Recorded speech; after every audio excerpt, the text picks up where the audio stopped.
বিষয় হলো চুরের মার বড় গলা। এক চুরের কাহিনী শুনেছিলাম, গরু চুর। সে গরু চুরি করে নিয়ে আসে। মালিক ধনী না, গরিব মানুষ। খবর পাইছে অমুক জায়গায় তার গরু দুটো আছে। আর সে আইসা শুনছে যে ওই চুরের একজন বৃদ্ধ মা আছে।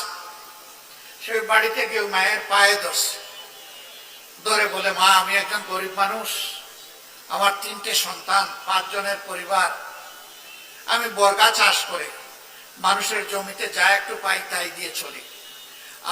আপনি আমার মায়ের মতো, আমারে একটু মায়া করেন, দয়া করেন। কি দয়া করবো, কি মায়া করবো?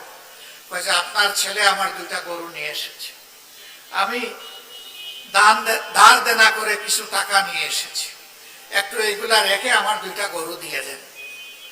বেটা, তোমার মাঝে কিন্তু বিচার ইনসাফ নাই। মা, আমি কি বেইনসাফি করলাম?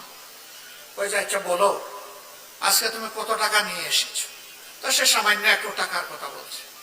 তো জিজ্ঞেস করতেছে, আমার ছেলেটা যদি ওখানে হাতে নাতে ধরা খাইতো, তাইলে তাকে কি 2-1টা কম দিতা?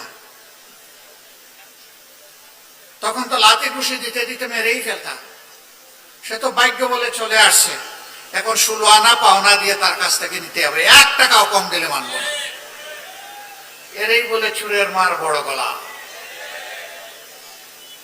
অন্যের সম্পদের উপর যারা লোলুপ দৃষ্টি ফেলে, এরা চোর, এরা চুরের চাইতে আরো খারাপ। আমরা বলি ভিক্ষা কর, ভিক্ষা যদি তোর কিছু না থাকে। ভিক্ষা করা হারাম নয়, অভাবের তাড়নায় ভিক্ষা করা জায়েজ, কিন্তু চুরি এবং চাঁদাবাজি সর্বাবস্থায় হারাম।